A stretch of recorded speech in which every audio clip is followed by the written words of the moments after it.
Kamu tahu mengapa saya percaya 100% bahwa semua rezeki yang kita dapat itu adalah dari dan untuk keluarga karyawan kita. Karena memang seleksi ketat sudah saya lakukan jauh-jauh hari. Tim kita adalah tim pilihan. Kamu tahu itu ya, Mardigu. Ini adalah dialog saya dengan Sang Babe, bapak angkat saya berlanjut. Gak ada orang yang perilakunya buruk di perusahaan kita. Demikian dia menjelaskan cukup panjang. Sekarang saya tanya ke kamu, begini ya. Ada 4 hal dalam organisasi itu. Dan apa yang kamu harus lakukan terhadap SDM tersebut. Pertanyaan pertama, kalau ada orang attitude-nya baik dan produktivitasnya baik, kamu apakan? Saya jawab, mungkin saya promosikan, mungkin saya akan naikkan jabatan. Saya lanjut ya. Yang kedua nih, kalau attitude-nya baik tapi produktivitasnya buruk atau rendah, kamu apakan dia? Saya motivasi, saya coach, atau mutasi? Demikian saya mencoba menjawab sebisanya. Kemudian dia lanjut lagi. Sekarang bagaimana kalau attitude-nya buruk tapi produktivitasnya bagus? Kamu apakan orang itu? Saya jawab, mungkin saya training, saya kasih team building.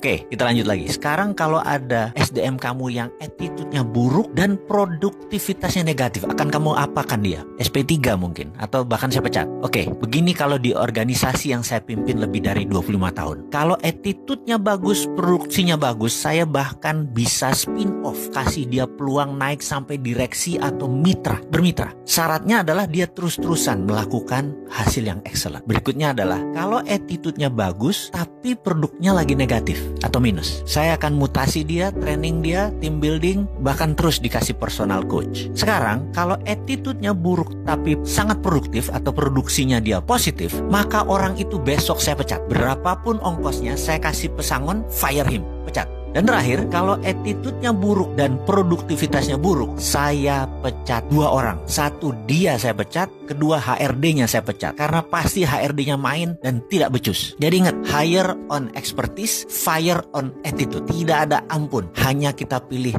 attitude yang terbaik. Jadi di organisasi kita, Mardigu, semua orang attitude-nya baik, titik. Yang nggak baik semua udah keluar. Jadi kalau belum ada rezeki, kita harus bertahan. Karena pasti ada cara untuk kita keluar dari masalah tersebut. Karena semuanya orang baik. Tuhan itu baik dan sangat baik. Dan tahu kapan rezeki itu diturunkan selama semuanya benar. Yaitu attitude-nya benar. Kalimatnya membuat saya terdiam. Hanya melanjutkan makan siang sambil berpikir. Dan saya teringat 6 bulan setelah peristiwa kami berdiskusi ini, perusahaan menandatangani sebuah kontrak senilai 12 digit dari PLN. Dan sampai sekarang proyek itu berjalan dengan baik. Bagi saya, itu adalah rumus berbisnis dengan orang baik. Pasti hasilnya baik. Dan orang baik hanya nyaman dengan orang baik. Atau dalam bahasa Inggrisnya, a bird at the same feather flocking together. Burung dengan bulu yang sama nongkrong di tempat yang sama. Alhamdulillah.